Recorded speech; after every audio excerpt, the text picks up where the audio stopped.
look at all that money, yeah, the money that they spent. Take another look now and take some time for hemp. I don't cut trees for paper, cause it hurts the environment. Stop deforestation, yeah, it's time for hemp. Whoa, an acre of hemp makes 20 barrels of oil. No need for pesticides to poison all our soil. People got no food, they got no clothes, they got no rest. Right now, it's time for hemp. Thank you for taking Time for Hemp. I'm your host, Casper Leitch. You are listening to Time for Hemp all around the world on Tumblr, SoundCloud, iHeartRadio, iTunes, Google+, YouTube. There are a lot of outlets out there that you can find a Time for Hemp, and you can also check out our live stream and share us with your friends. It is Tuesday, and on Tuesday we celebrate all the amazing people up in Canada who work diligently to end prohibition. I am always amazed when I look to my brothers and sisters in Canada. They've had a wonderful hemp industry, and they got a thriving community up there, and they got a lot of great products that they create. They've got medical marijuana for patients who need it, and then they've got these ass clowns in government that are trying to set the whole thing back to 1947. I don't know how that happened. Kelly? What's going on? Well, our current reigning Prime Minister, of course, is not interested in doing much with cannabis. As he's stated from the beginning, certainly not on his watch will it ever be legalized. Even with stats, 2/3 of Canadians apparently would like to see the softening or the of laws or the legalization of cannabis. Yet he still continues to try and be the big drug guy, I guess, and that's where he's going to be, and that's going to be what helps sink him, that's for sure, because he's staunch on a few things that a lot of Canadians aren't very happy with. So we have an election coming up very soon now, a couple of months away, and we expect change. I expect change. So hopefully come later on in the year, we're talking much happier things. Well, if you get the kind of change in Canada that we got here in America when we put in Obama, that means you'll have about 3 coins in your pocket when it's all done. Well, there's also the Supreme Court of Canada almost 2 months ago upheld Kirk Tusaw's winning a case for a fellow by the name of Owen Smith, and that was regarding people being able to use medicinal marijuana in any form or shape or any kind of extract as well. So that, and what that entails is that the day before that the Supreme Court had upheld that, the law was still in effect prohibiting the use of marijuana in food, for example. So the day before that, if you had a marijuana cookie, it was illegal, and you could be, charged and conceivably incarcerated, as unlikely as it would be for one cookie. But the fact was that the day after that, or that day when they made that unanimous ruling that medical marijuana could be consumed in any shape or form. You know about that, right, Kelly? Oh yeah, absolutely. We had Owen Smith on the program. Right, and as a result of that, now people can, cook with marijuana, and that opens up a tremendous, new frontier where flags are waving and bannering, and people are being welcomed and encouraged to come forward with, being able to now do more experimentation, more trials, more consumption in all these different ways that heretofore had been illegal, and improperly so, because there are so many other benefits to being able to take marijuana and other than smoking it in a dried form. So that's one of the things that really, of course, has irked Mr. Harper, who, of course, is a puppet to the Bilderbergs, and is causing him to have had his health minister I can't remember her name right now, but something like Lona something, and she came out and said that, the Supreme Court of Canada was absolutely, not reprehensible, but some other, terrible name that they had done by rejecting the appeal that the Governor General or the Crown Attorney or the top attorney in Canada was really ticked off about. And so when she made that announcement, you can be sure it certainly did exactly what Kelly said, and causes a lot of people to say that's enough for Harper because he's already done all these other things, selling Canada out and being a part of agreements like the TIFF that is having our government now be responsible to companies that would be like from China, who would be able to sue the Canadian, not only that whatever company, but the Canadian government. So when someone's doing things like that, which is extremely erosive, without any public awareness of what's in such agreements, then that's certainly a tremendous erosion to democracy, as we all believe and imagine it should be, where things are supposed to be open so that people can participate and be a part of how the future structure of civilization goes forward in this country or anywhere in the world. So Harper certainly has some challenges from that point of view, like Kelly was saying, and if all goes well, we should be able to have him not have anything more than at most a minority government, because poor Justin Trudeau has made a mistake by, supporting the C-51, which was a bill that, allows the Canadian government to be able to also, once again, thanks to Mr. Harper, be able to have secretive operations going on in terms of investigations about people without going through proper due process. In fact, that's become a real issue here, where lots of things are happening and cases are being thrown out of court because the police are not allowing due process for certain cases that they have. For example, if they would confiscate something that was basically legal without going through the proper procedures, and then there being an information on that seizure, which basically was a legal quantity or even not illegal, but then saying to whoever would be the victim that they can't have a copy of the information, that's not allowing due process to take place, because if you can't have the information on an incident or regarding that, whatever that incident number is, that's not allowing due process. And there's another reason why that Canadians should be more informed that those kinds of possibilities are open to them.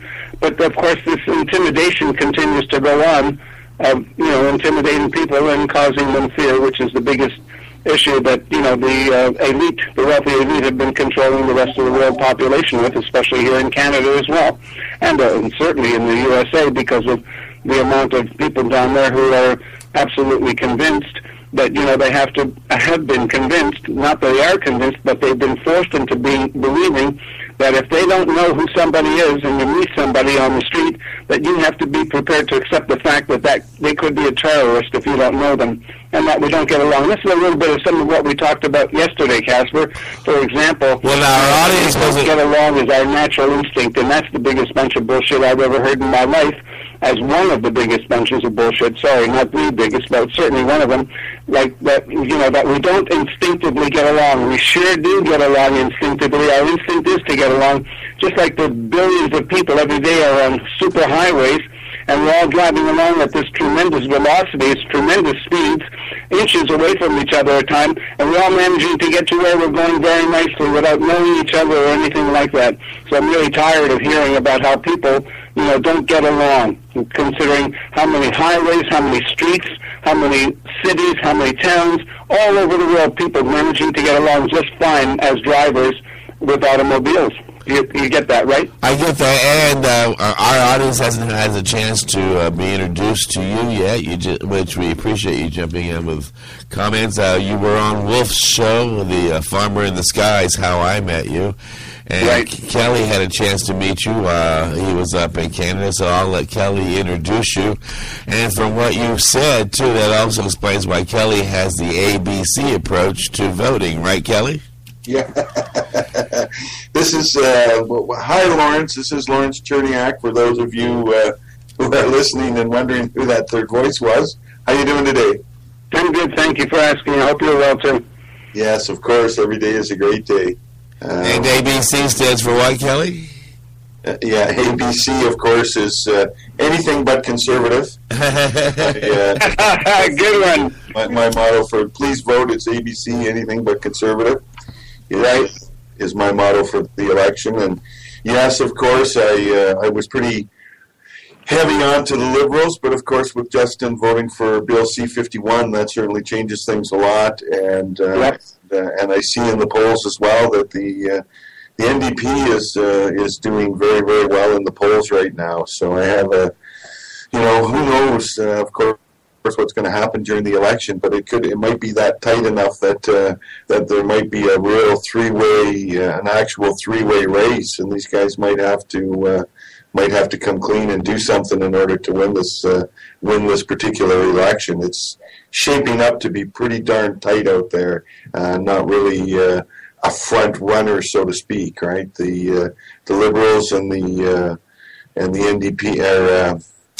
Conservatives are, like, within the last poll I heard this morning on the way to work, are within 1 point of each other, with the NDP slightly leading. So I wasn't much of a pollster, but they kept telling me during our provincial election that the NDP was ahead, and lo and behold, come the election time, the NDP swept into power here provincially. So I put a little more credence in into polls, and I see it as being a really big race and important, and hopefully that means more Canadians will get out and vote, so we do have a little bit more of a democratic representation in our government.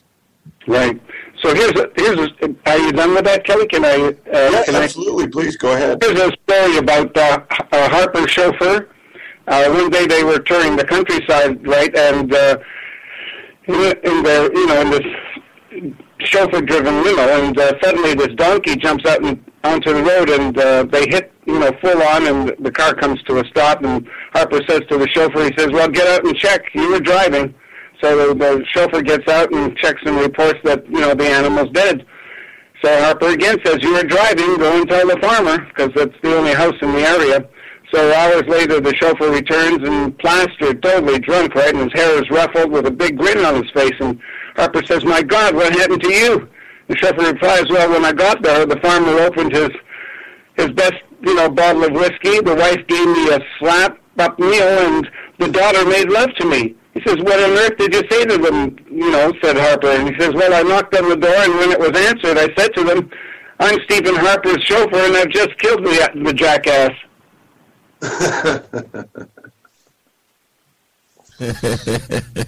just killed the jackass. Yeah, I thought he killed Stephen Harper. Right. So I thought you might appreciate that. Yeah. So anyway, may I go on with some of your question about what I'm doing with my grow up? Absolutely. Well, to let the audience know, of course, you've been a licensed medical patient for close to 10 years or thereabouts. Yep. And you have a fairly large license allowing you 200 plus grams per day. And this allows you to grow almost 1,000. Did I say that correctly? 1,000 plants. That's correct, yeah. 980 plants. Wow, how does one man look after that many plants? That must keep... Well, I don't do it all by myself. That would be pretty close to being impossible. But there's times when there's been, as little as 3 of us. But I am starting soon to work with one of the First Nations, which I've been negotiating with for the last well over a year. So I'm very close to finalizing that agreement. So usually I don't talk about it. But as a result of dealing with something to that degree, I'm also in the midst of finalizing the diplomas that we'll be having for the Lawrence Cherniak Institute of Advanced Research in Large-Scale Harvesting. Woo. Large-scale harvesting. Yeah, large-scale harvesting, because that's what we're dealing with and everything that leads up to that. Absolutely. So are you doing this indoors? Indoors, yes. So I'm dealing with finding the right kind of sources for energy to be able to do that. And there are several of them up there. There are various alternatives coming along. And I have an old friend of mine who was involved with Charlie Manson back in the late 60s. He was one of the Canadians that people heard about in the news who was down there that had gotten raped by one of the Manson boys or by Charlie himself. And his father was a lieutenant with the RCMP. So, of course, he got really messed up because he was so much into, the scene and hung out with, various groups like the Mamas and the Papas, and there was even a boyfriend of Cass Elliot for a while. So anyway, he was in touch with me about a year ago and telling me about this huge generator, the size of, your usual kind of freezer that would be, a horizontal freezer that could generate wireless energy, based on some of the Tesla principles. So I'm certainly interested in having a chat with him again because that's the kind of machine that would be absolutely awesome to be able to have and cut down on, $5,000, $6,000, $7,000, $8,000 a month in hydro bills. Yeah, that's a rather large hydro bill for certain. Yeah, well, that's what it takes to grow something as many plants as that because of you're needing, you can't get away with anything less than at least 5,000 square feet for an operation of that size. Not to mention the nurseries, not to mention the other kind of research and having a proper laboratory and things like that. But it's really wonderful to be able to be growing, like 75 to 100 strains all at the same time for different purposes, and especially with the genetics that I have that go back to like 45, 50 years ago when I was living in Maui and first developing the first strains of Kona Gold and Maui Wali. Interesting, very interesting. So of course, I'm getting to do tremendous photography and videos that are just awesome. And I'm in the midst of making one movie that's got a lot of video that I've already shot, and being able to go back to places like Morocco or Lebanon or Afghanistan or Nepal or other places where I'm also doing some interesting research and work there and helping other people now that what's going on in Uruguay, and Chile is now moving in that same direction, so I'm helping some people to do something like that in Peru as well. So I'm really enjoying some of all of that, and I have a very dear friend who's been working at doing some of all of this kind of stuff in California.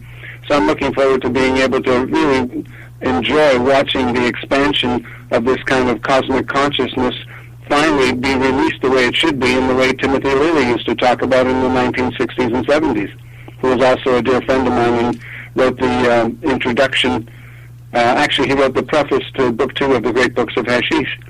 Well, that's cool because if you go to coming out very shortly, which is called Hashish, The Joy of 100 Ways to Use and Smoke. If you go to my at least 15 different ways of extraction, because that's become a major thing these days with all the ways of now extracting resin so that people can use it in their medicine or recreationally as well. I was going to say, if you go to my website, you can see my interview with Dr. Timothy Leary. I was one of the people who was lucky enough to interview him before he passed away. He was a very animated, very bright guy. I was in the last major interview he did with ABC television when they came to his home in the Hollywood Hills, and it was a wonderful interview, and he made sure to include me in the last 10 or 15 minutes of it. Well, that's great. And one thing we've got to include now at this time in our broadcast is our commercial break. We ask that you let our sponsors know that you heard about them here on the big broadcast. And also check out our timeforhemp.com website and go to our sponsors that are bannered there and let them know how much you appreciate the support of this message. Then we're going to listen to a song about how fantastic marijuana is, and after that we're going to come back and pick up where we left off here at Time for Hemp.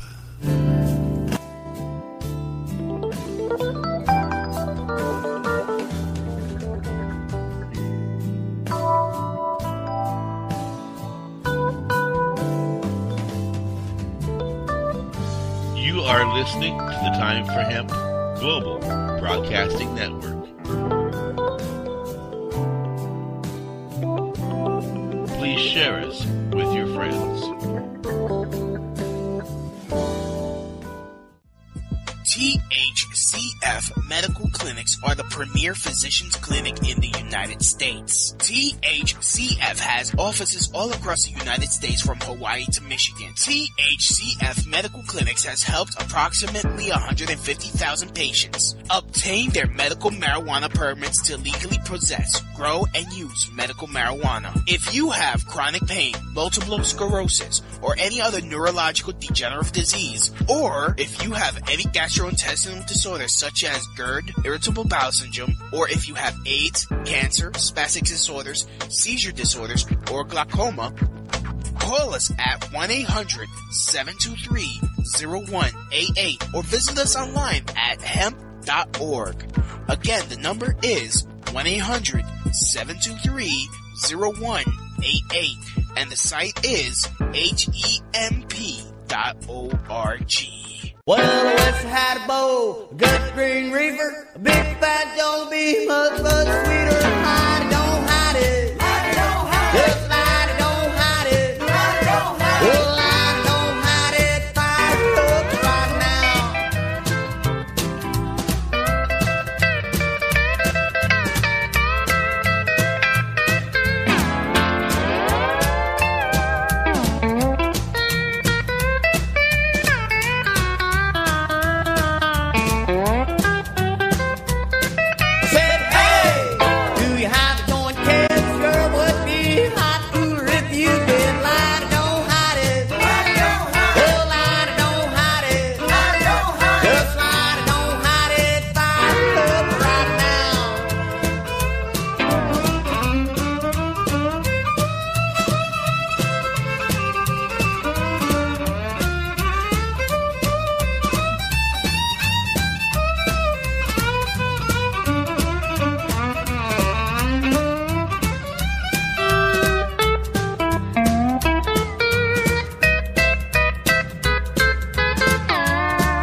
Sorry, I have my mute on. Light it, don't hide it. You are listening to Time for Hemp all around the world at Tumblr, SoundCloud, Google+.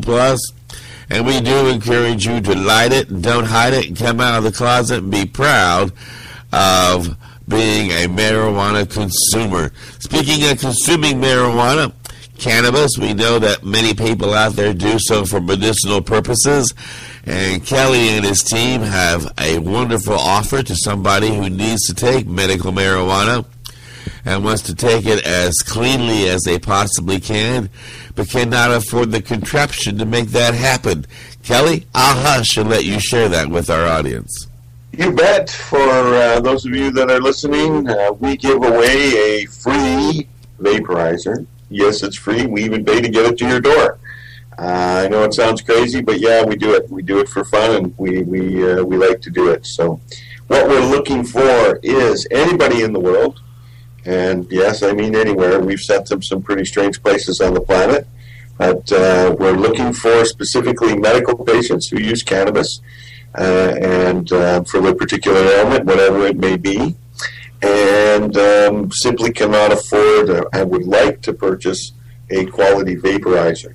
As we all know, quality vaporizers also extend the life of your product, and we find most medical patients use at least 50 and as much as 70% less medication to after they receive a quality vaporizer. So we're specifically looking for patients who really can't afford one, and they're on assisted income, disability pension, veterans pay, whatever it may be, and all you have to do is send me an email, tell us a little bit about yourself, and we put it in our little bucket, and we draw once a month a lucky winner anywhere in the world. So just Kelly, Kelly, at kdkwholesale.ca. We would love to hear from you, and again, I want to reiterate it. It's totally free. It's anywhere in the world, and all you have to do is be a cannabis medical patient and can afford a vaporizer.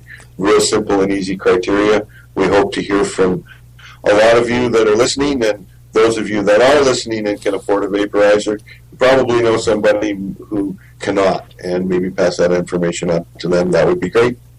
And thank you, Kelly, on behalf of the movement. That is a gracious, generous gift that you and the team put together and do. Thank you so much. We will get back to our joint chat. Don't forget, anytime you hear the word joint on the Big Joint broadcast, you pack up your bowls, you pack up your vaporizers, you twist up your joints, and you take a hit and take Time for Hemp. It's called the Time for Hemp game. Apparently people play it all around the world.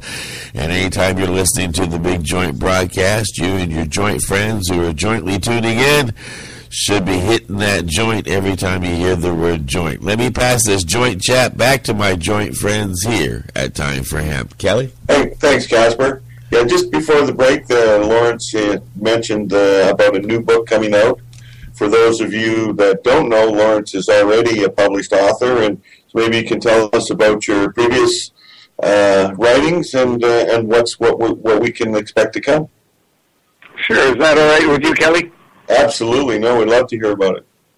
So what had happened was, back in the 1960s, when I started the first head shop in the world with that name, the Head Shop Limited, which had offices in Hollywood, California, and Toronto, it was a real issue for being able to have products that were so innovative and unique that wouldn't be ripped off, because every time we came out with something new, like that was the beginning of the first carburetors that were made out of glass and, had pigs' heads, elephants' heads, and all kinds of things like that.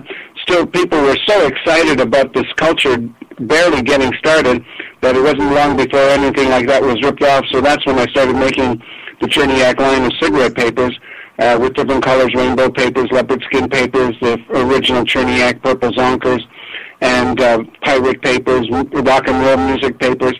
So then I thought to myself, well, now that I was living at that point in Spain, and mostly in Ibiza, I kept on encountering Moroccan hashish, which was very popular there. And so I decided, well, just a moment. Hey, Kevin? I have to call you back. I'm doing a little interview, okay? Sure. Thanks. That's a guy from out in Alberta as well. Do you know that guy, Kevin Highland, Kelly? I don't think so. Her name doesn't ring a bell. A person who really is suffering from all kinds of things. I'll mention your thing to him so that he can submit his story. Pretty awesome. So anyway, there I am in Ibiza having a tremendous time while I was working on those cigarette papers. I'm learning Spanish, and now I speak Spanish as well as I speak English. And so I thought, well, I'm tired of hearing about these Royal Maple Leaf Temple balls, which are supposed to be the very best. And by that time, I'd already, savored wonderful Turkish hash and Afghani hash, and they were both awesome, as well as the Lebanese that came in the sacks. So I started to head out to deal with all of the background and research that I would do, even though I didn't regard it necessarily as research. And ultimately, I realized, I have enough photos here that I should be doing a book, and especially to be able to do a book that included photos and my stories and experiences in Morocco, Lebanon, Afghanistan, and the Himalayas, mostly Nepal, including India and Pakistan, of course. But this is what I should do. So it was announced, and I had another friend of mine who was friends with Tom Forsad from High Times Magazine. So we did our first centerfold in High Times Magazine back in 1977, I believe it was then, and because the magazine had only started, I think, in 73 or 74. And ultimately, when that happened, I was fortunate enough to run into a fellow by the name of Sebastian Alfali from Andor Press, and he'd already published a bunch of books with Robert Connell Clark and Ed Rosenfeld and Mel Frank, who were the co-authors of the Marijuana Growers Guide back then. And so ultimately, Sebastian was kind enough to invite me to come and have his home in the Berkeley Hills. And so I went down there with my family, and we worked for the next 2 or 3 months putting the book together. And he was absolutely great at promoting it, and got great reviews from all over the USA and the LA Times and Newsweek and Time Magazine, all did stories, and then other magazines in Italy, OG Magazine, Der Spiegel in Germany, and so other people were interviewing me.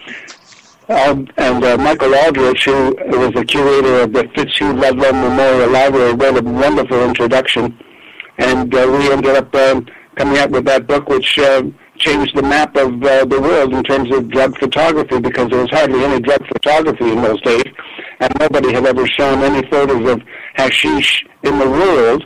The only photos anyone ever saw of hashish, indeed, were sometimes on the front page of newspapers, but it was on the table and the police were in the foreground. Nobody had shown anything like porn photography, which is what, marijuana porn, like what Wolf was kind enough to address them as. And I have the original marijuana porn photo that he talks about in this new book that's coming out now, The Hashish and 100 Ways to Use and Smoke. So anyway, we started the first of the great books of hashish, and which as subtitle, Researching the Pleasures of the High Society. So a lot of people don't look carefully and see that that's allows me then to be really flexible and have a wide range of any other substances that people were using as being members of the so-called high society. And I really enjoyed my time, living in Berkeley, and then moved with my family to Maui, which is where I resided, and was able to stay under the radar pretty well over there, and was a part of the art scene there, and had lots of exhibitions of my paintings, and would come back and forth to the mainland often, and was able to do the second book of the Great Books of Hashish, which we had to change the name of because the amount of pressure at that time under Nixon and the other presidents in the USA who were outlawing anything to do with marijuana. And if you had a store, they would come and, if you had one little piece of jewelry that was a marijuana leaf, they would actually come in and bust that whole store and confiscate all of the other goods that were in the store and close that person down and have them reporting or doing they were under house arrest in terms of having to stay home, not be able to go out on the weekends.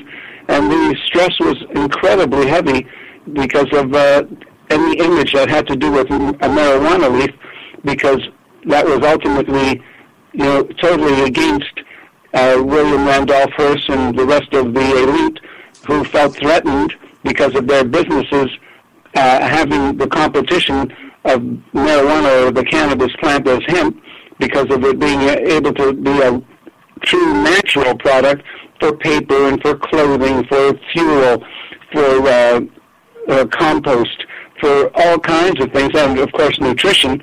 And as a result, it was easy for the industrial complex, for all kinds of other industries to be able to get together and say, okay, we would like this made illegal so that it's not competing with us. And it came all the way up to or down to nothing but a money scam and greed from those people who were basically running the world as they had been doing before and saw marijuana as a threat.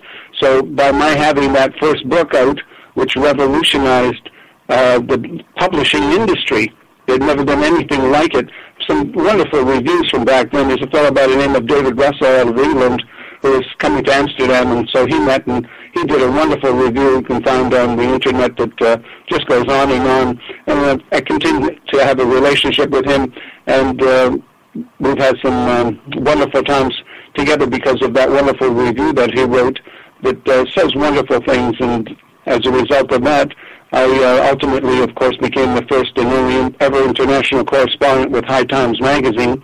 And as I mentioned yesterday, one of my photos is on the cover of the highest-selling issue of High Times magazine.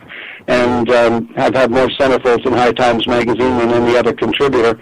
And that would include 4 of them in a row. And then I became the international correspondent for a few other magazines. And just now I'm finishing up with another magazine to have an agreement to be their international correspondent there on the West Coast out of Colorado. And things are, I'm so happy to say that there's a lot of people who have gotten into, porno photography regarding marijuana and hashish, and I feel I've fulfilled my objectives in terms of a wildest dream come true, because I never expected it to go to the degree that it has come to in terms of being now such a wonderful hobby or a career for a lot of people who are into photography. Does that answer a little bit of that question? Absolutely, absolutely. So the new book, when is it? When is the new book going to be available? We're planning to have it out by the end of September. It's 240 pages and over 1,000 color photographs featuring 15 different ways of extraction and a tremendous amount of information of all kinds of things to do with the culture and different ways of using and smoking hashish or cannabis. Tremendous photography, over 1,000 color photographs. And I'm getting to do some graphics that are just wonderful because I do all the layout myself because of my background with Macintosh, having been involved with them as a registered solutions consultant since 1992 and producing the show guide to the Macworld Expo back then. I got to be pretty advanced with programs that are for specifically layout. So as a result of being my own publisher, I like to feel that my other Sagittarian friend Mark Twain, who became his own publisher after a while, because then nobody is messing with the integrity of the sequence of the photos, which is some of the things that did happen to me with some of these magazines that would put the photos out of context and try and exploit them in ways that were really not cool and were not really what the message was of the sensationalism that they were trying to create, so they would have more advertisers to pay for advertising, and and mixing up the photos of the sequence of or the number of pages and inserting ads in amongst those pages that should have been just a continuous sort of like a chapter. So I've been happy with ultimately being able to have some magazines that will work with me and have allowed me to be a part of that editorial side so that people are not misunderstanding the sequence and really getting the information in an educational way that they're learning something and also it being entertaining for them. And that's what the best thing about good media is, how to be informative, educational, and entertaining all at the same time. And in that way, basically, you have a captive audience because they can see that, it's not there for the sake of sensationalism and things being out of context. Well, and speaking of advertisers, we have some here on the big broadcast, and we're going to take a commercial break and come back where we picked off here at Time for Hemp.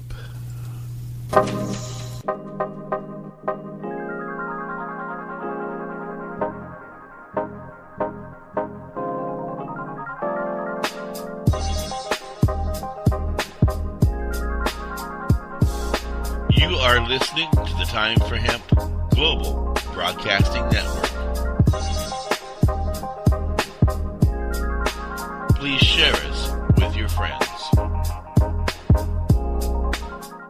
Serious Seeds is your source for quality cannabis and sativa seeds. Serious Seeds are the creators of legendary strains like AK-47, Bubblegum, Chronic, Cali Mist, and White Russian. The AK-47 is probably the most awarded strain on the planet. The high THC content of AK-47 makes it the perfect medical strain for patients seeking quick pain relief. Cali Mist is an almost pure sativa. Female medical cannabis patients have reported that this strain helps relieve menstrual cramps. Serious Seeds just acquired another Dutch high-quality seed bank, Magus Genetics. From now on, Serious Seeds can offer you even more award-winning strains. The fine folks at Serious Seeds strive to breed the best cannabis genetics that they can find, so patients can rely on the effectiveness of their medicine. Go to SeriousSeeds.com to grow your medicine. That site again is SeriousSeeds.com.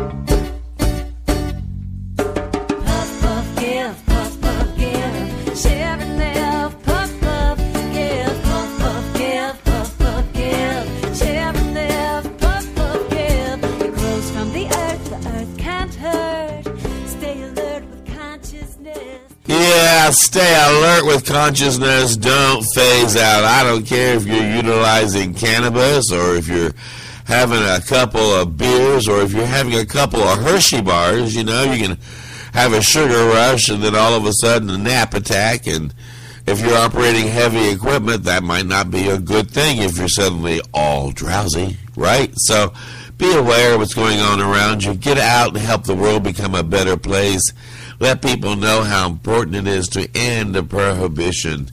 And with that said, we're going to get back to our little joint chat here on the big broadcast. We are talking with our joint friends here, and we got three guys here on the horn, and we're all talking about photographs. So I thought it was interesting that we referred to these lovely pictures of all these lovely ladies, these beautiful buds, as bud porn. I've heard a lot of people in the industry refer to these close-up shots of marijuana buds, cannabis buds, as bud porn. How did that get that name, and what's up with that? I think the name is fitting. It's they're beautiful ladies for sure, and the phenomenal photography available these days. Whew. Wow, the pictures that are coming out are spectacular. Yep, that's absolutely true. And it's really interesting. I believe it's Wolf was the first person that I ever heard who called it bud porn, and we can be thankful to him because it's fun because of how we see those things, especially the white hairs, which are the pistols. And I've had a real interesting experience realizing what their function is and why they appear the way they do, which anyone can see if you look at them really close up. Because what they're doing is they're there to be allowing the current of the air or the wind to help them move around so that they can put that pistol wherever a grain of pollen lands. And then therefore that pollen can then create the canal that it sends the genetic coding from that pollen grain down into the ovary of what then will become the seed in that seed pod. So I've done a tremendous amount of photography and I've got tens of thousands of photos through microscopes as well. And so that's interesting. And there's so many different things to see and learn about this plant and the miraculous qualities that it has, and it's just continuously so informative and educational. And no matter how many photographs or video I've shot, there's always more to see and always more to learn, and be able to share with other people and open up new frontiers. There's also those trichomes, is what those white hairs have. They're mostly on the pistils as well as on the sepals of the calyx, and it's really another study in botany. And once you learn how to deal with growing marijuana, then of course you can grow pretty much any plant because there's a degree of intense curiosity to how the plant functions, and as a result of that, more people are able to consider, what else they can grow to the maximum and have the maximum yield out of it, as well as how they can deal with making sure that there's no, mold or pests like mites or powdery mildew or fungus. And that's also interesting for people to know that there are things that can help them with that, like the natural way of, ladybugs and stuff like that, which would eat the mites. I also have a product that's called Leitch Cherniak Plant Wash and Clean, which absolutely is organic at 100% and wipes out any mold and fungus in a matter of seconds. Really interesting to be able to do that, so that I know that the plants aren't thinking about anything but growing, and they're not concerned with retracting their energy to protect themselves in a guarded way against those kinds of infestations or pests. So it's very interesting to see what it takes to do, and it really isn't that much, so that the plants are ultimately, as a result of being clean and healthy, providing in the same space up to 35 to 50% more yield. And the photography that comes out of that, of course, is interesting to see how when it's this spray, for example, is put on the plants, how the mold immediately, within seconds, disappears if it's powdery mildew, because it's so thin and hardly covers it until, unless it gets out of control. And also that, it creates a dark crust because of the plant wash covering the fungus or mold or powdery mildew, and but that's only if it's really heavy and you've had to break off the branch because the fungus has gone all the way through the branch, and that part of that branch or sub-branch has broken because it can't handle the weight that would be above it. Subsequently, and also at other times, if you get it at the right time, how there's a bulge comes where that break would be, where the plant has repaired itself and has a tremendous amount of fiber that's even showing outside. So it's just an absolutely amazing plant in terms of all these little intricacies that you can see if you're really paying attention, or you don't mind using a magnifying glass to see these things. And as a result of it, there's no end to the amount of information that's available for people these days, like there was nothing in those days, because, see, it wasn't appealing to take photos of hashish back in the 1960s, because most hashish looked like it was something that was torn off the sole of somebody's shoe or off the heel of a shoe, and it looked like this dark brown, blackish piece of, wasted leather or rubber, and, it wasn't appealing. The first time I saw any of that kind of hash, it was Turkish. Right. I thought to myself, but how can this possibly, because it looks like it's just some piece of trash off the bottom of some shoe or something like that. And now, as a result of what's going on with the photography, there's no end to how much, encourages and inspires people to have more of a spiritual feeling towards, the benefits that they get out of their own self-confidence, and them knowing more about what they're enjoying living with and being able to share with other people. All right, now you mentioned a spiritual feeling. I have got to admit, now, Kelly, I think we've talked about this before, but Lawrence, let's see if you have the same feeling. When I'm around tomato plants, I don't feel anything special. When I'm around, trees that are giving fruit, like apples and pears, they're nice. I don't feel anything special.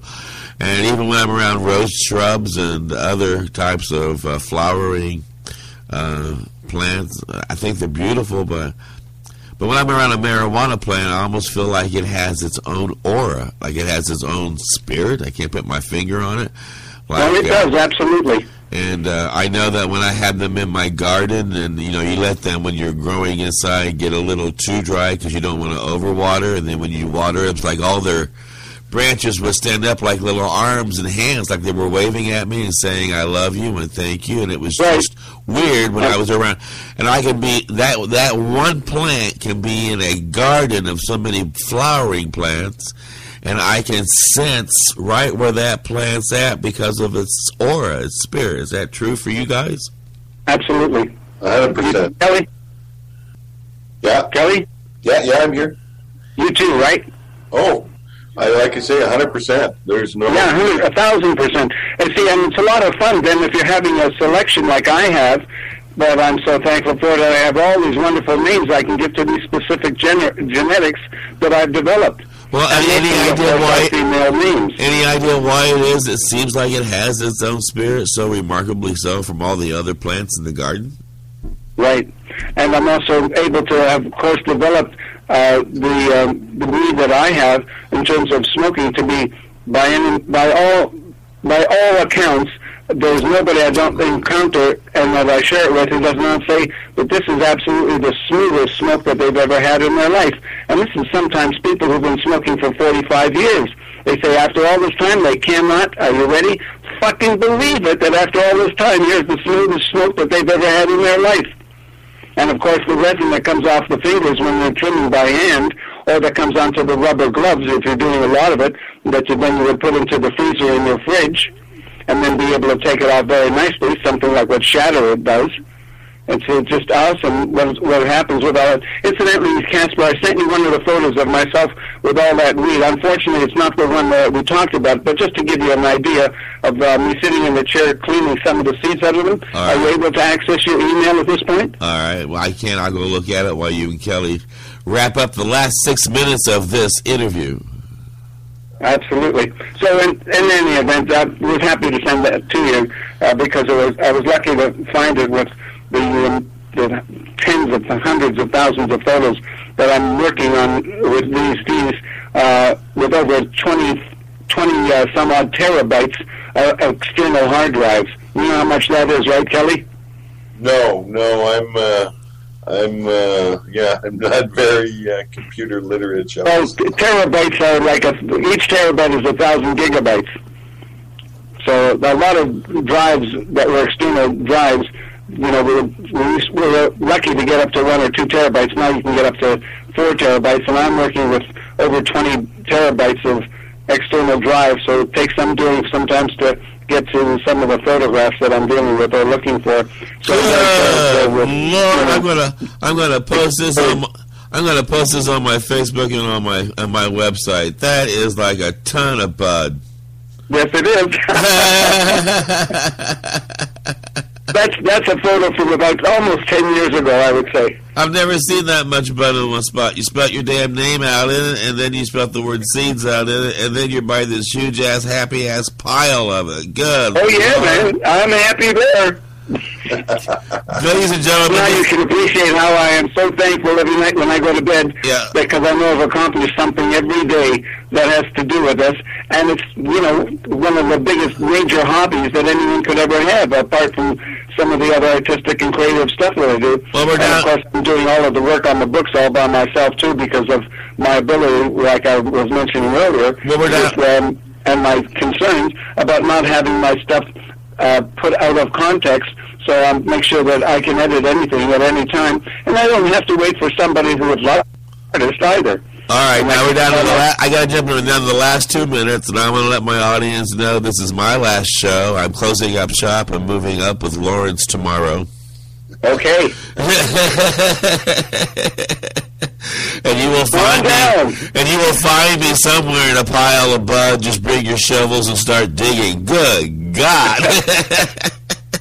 Kelly, I'll let you wrap up the show here. You bet. It's been a great show. Thanks, Lawrence, for being on the show. We'll have to somewhere in the future have you on again, and we can talk more about some other stuff. For those of you that are listening and want to get some of Lawrence's books or anything, Lawrence, you want to go ahead and give an email address or a publisher or wherever they can find you? Yeah, sure. Info at lawrencecherniak.com, or they can go to thegreatbooksofhashish.com, or they can go to lawrencecherniak.com. Is that too fast? Should I repeat it again? Email info at lawrencecherniak.com. Maybe spell Cherniak for the audience. Lawrence is spelled with a U, so that would be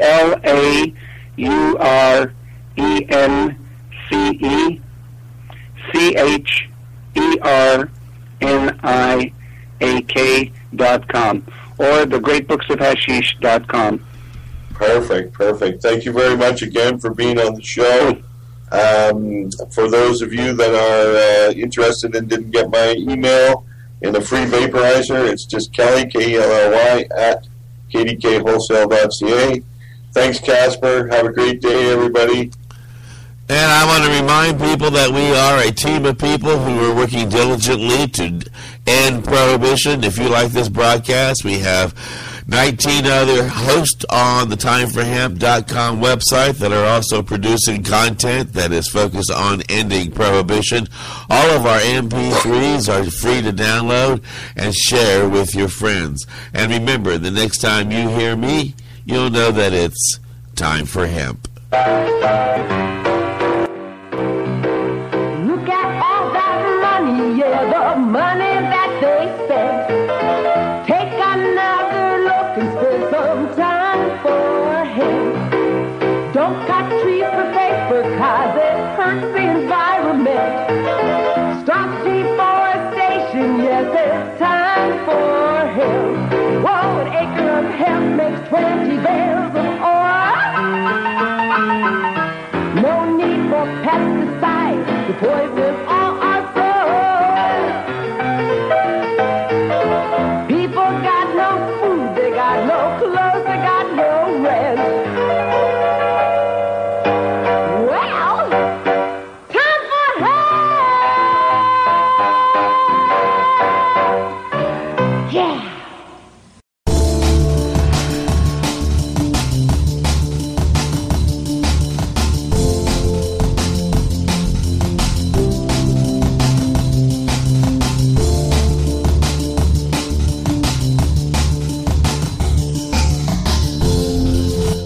You are listening to the Time for Hemp Global Broadcasting Network.